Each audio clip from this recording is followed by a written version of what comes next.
Hi guys, what up, Viper here, and today I'm gonna give you guys a rundown on the Illuvium Zero game, essentially just looking at the testnet version of the game and just, I don't know, giving like a basic rundown, basic explanation, basic tutorial on what are the most important things to keep an eye on. Okay, so here we are. This is Illuvium Zero testnet, right? I've played a little bit on my plot here. Now, the thing about this plot is that we can check Illuvium Zero testnet, so we do not have our main net land plots to test with. We don't have a tier 1, 2, 3, or 4. We have the free-to-play plot only, essentially. Now, if you guys are entirely new to Illuvium Zero, maybe just picked up a land plot, maybe never really bothered to play any of the alphas, there are 3 fuels and 3 elements in the game, 6 resources in total. The fuels are the resource that is also the in-game currency of the Illuvium overworld, so that is what you can essentially sell and actually get Ethereum for. And the elements are just the in-game thing for Illuvium Zero to play and upgrade your buildings with. When you start the game, you start building a Nexus, I think as the first building. Nexus main function, it allows you to have more structures and it unlocks other buildings. For example, here the Engineering Workshop 5. And then Engineering Workshop unlocks a bunch of other buildings. And then there's also the Quantum Fabricant unlocks a bunch of other buildings. Those are the 3 main buildings that take pretty long to upgrade and just unlock everything else in the game for you pretty much. Now, what are buildings in the game? Let's quickly look over the structures. Basic ones, Nexus, Workshop, Quantum Fabricant, we've covered. Power stations are a pretty interesting building because they boost the efficiency and they also just allow you to use buildings. So here you see power and efficiency. If you look on this little eye, these 2 tabs, efficiency means this, for example, does 132% of the baseline 100% output. Right, so if I input this, extract 40 Hyperion, it's 132%, so it's more or less going to give me 55, right? It's like little less than 1/3 bonus. And all these buildings, they also need a power requirement. So power stations start at 300 power on like the level 1 thing, and then for example, a level 4 one gives you 2500 power. And yeah, you just build power stations, you upgrade power stations so that you can power everything that you have. Here you can, for example, see this does not have enough power, doesn't have 300 power nearby. So I have to, I don't know, move, for example, this one slightly over here, and then it works. Also, the percentage number here, you see they fluctuate depending on where I hover with this one. I just put it here, boost this, this, and this. Seems okay. And it is enough that my hydrogen pump can work. It makes a lot of sense to fill out, once you have all the extractors and converters that you need, you can just spam a bunch of these. Now, what are extractors and converters? Extractors are what you put on the fuel and element sides of your land plots, and then they extract the element or the fuel. That's what there is to know about them. Converters convert there are 2 of the other elements into the 1 element that they can convert to. Same for the fuel. So this, for example, condenser plant can convert carbon or silicon into hydrogen. If you don't have a hydrogen element site on your land plot, you need to build a condenser plant or more than 1 condenser plant so you can convert the other elements into the one that you need. And the same goes for fuel. Essentially, the first goal is you want to have income on all the fuels and all the elements. And then you need storage so that you can store more of the elements and more of the fuel. Then the science buildings are more the later game kind of thing. 0-point transducer creates singularity capable of teleporting matter across large distances, essential for minting blueprints. So you need this if you want to mint blueprints, more to that in a second. And you can teleport matter across large distances. Then materials lab and singularity scanner. Scanner scans the Illuvium surrounding area and records their biodata. Essentially, this is used to be a 24-hour task, and it has a really low chance of finding a biodata. And when you do find a biodata in the materials lab, you can analyze it, and eventually, there's also a 24-hour task, or it used to be. You find blueprints, and well, blueprints are the pretty much crafting thing that you see in the Forge at the moment in the overworld. If you guys haven't played overworld or I don't know, previous things and you're just watching this now, TLDR, that is like a recipe for making cosmetics and skins. So somebody can find a recipe to make a specific cosmetic, and maybe you're the only person that has that. Then you're the only person that can make that cosmetic and can sell that cosmetic. You can also sell the recipe, the blueprint to make that cosmetic. If, like, I don't know, 100 people have it, then it's probably not going to be super rare, but if only you have it, it's a pretty cool thing. You have data banks, store uncompressed data such as Illuvium, Biodata, and blueprints, and improves research efficiency. Oh, self-explanatory. Podarium, powerful building that increases the chance of mutated plants appearing. So yeah, plants are basically, I don't know, info, a plant of crystal benevium. It is fully grown. And you can go and clear it. My builder is busy right now, so I cannot clear it. What is this? A plant of crystallium. I cannot pronounce these words. Just clear the plants when you see them, basically, and you can see what loot, so to say, you get for clearing the plants. I don't think there's a whole lot more to say there at the moment. Then the next interesting thing is, like, you probably asked, like, okay, you load into the game, what do you start? What do you do? I don't even think that there's like a really long or specific road or explanation necessary, because the important thing is, if your builder is busy and is doing something, you're fine.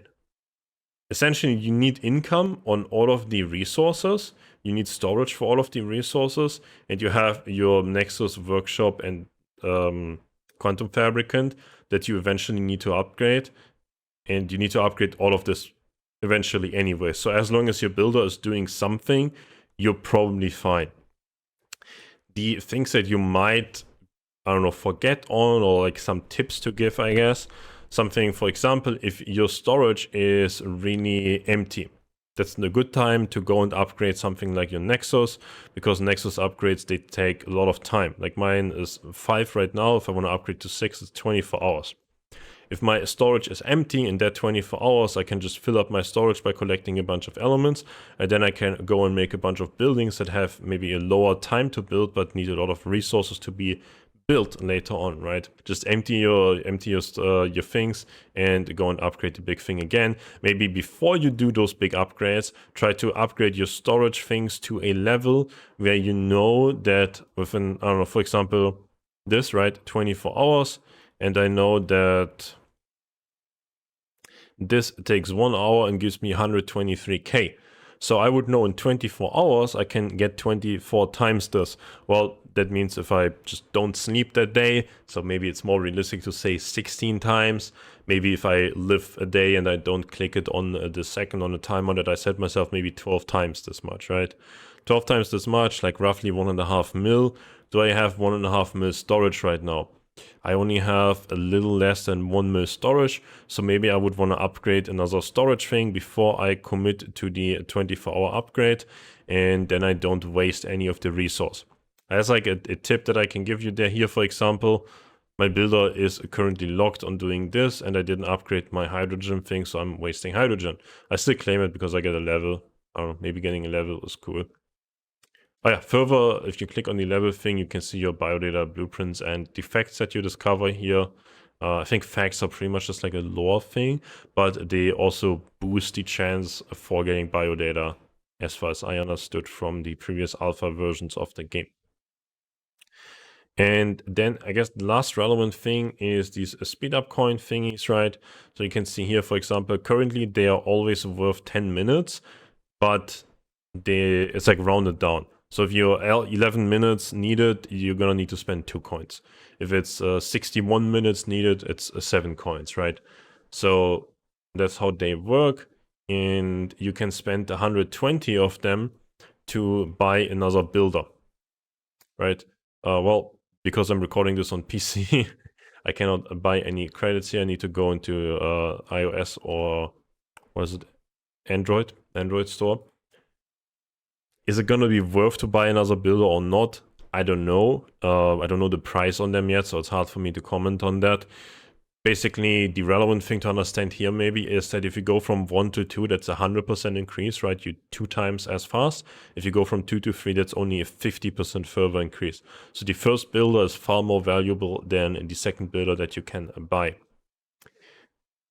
And I think that essentially concludes most of what is, I don't know, just like relevant to note, which is very, very little. Like once you get what the buildings do, and you get that you should just keep your builder busy, and then you're progressing. There's not like useless buildings. Like every building in this game is pretty much a useful building, and you're gonna need all of them. That's where we are at. You need all the element income, you need all the fuel income, you need all the storages for all of those things, and you need to upgrade your like tier buildings, right? Nexus, Workshop, and Quantum Fabricant. Upgrade power stations as well to increase efficiency, especially on maybe the first time getting your fuel, because these are 24-hour timers as well. Just build a bunch of power stations around them and boost that efficiency to the max. Especially on the fuel resource, because fuel tends to be harder to get in elements. But if you play, for example, a tier 1 plot of land, for example, it makes a lot of sense to just boost the converter efficiency for as well, if you don't have all the element income. Another thing, if you boost the efficiency of the element income a lot, you can kind of like slack behind in upgrading the element things, and you can maybe get away, I don't know, going for like more fuel upgrades earlier and so on, if you just have really high efficiency boost on your element income. It also always depends a bit on the layout of your plot, how easy it is to increase efficiency and power all your buildings with how many power stations needed, and so on and so on and so on. Now, paths, they do work differently from how they used to be. I don't think we have seen like a fully fleshed out, this is how paths now work kind of thing. So I don't want to comment like too much on this, but as far as I understood from previous, I don't know, developer comments on what they want paths to do, and from my a little bit of gameplay so far, is if I connect my buildings with my paths, then connecting them reduces the time that they need for doing their thing. So right now it's at a 3% reduction. I assume if I've built like an entire city, this is going to be a like far higher percentage reduction for fulfilling their tasks, basically. So if this takes, I don't know, 1 hour, now it is 1 hour minus 3%, which I guess is not like meaningful. But if it's 1 hour minus, I don't know, 20%, 25%, maybe that's numbers we can get to in the super, super late game when you have like 200 buildings, then yeah, I think that's probably where paths are gonna be good and where there's gonna be some optimization to be done. So I'll make future videos, probably update on my own progress in the game and what I'm doing, what I've figured out, what I felt like, I don't know, being interesting and whatnot while playing. The only major decision is going to be how many scanners do you build scanners at all? How many scanners do you build? How many material labs do you build? Do you prioritize fuel production? Do you prioritize hunting for blueprints? And that's probably something that you have to decide for yourself, or maybe check out like marketplace data and stuff. So yeah, I hope this gave you a good short overview and maybe alleviated some anxiety on, oh my god, I don't know what to do and maybe I screw up. There's not much you can screw up. You don't have to worry about that. If you liked the video and you want me to keep making content, certainly use my creator code link. It's basically a link, and if you buy anything through the Illuvium Alliance program, right, I get like a percentage cashback. I don't know if I should be using the word cashback, but yeah, Illuvium Alliance program, you use my link, you buy stuff, and if enough people buy things after they've clicked my link, I do get some money back from the amount of money that you guys have spent.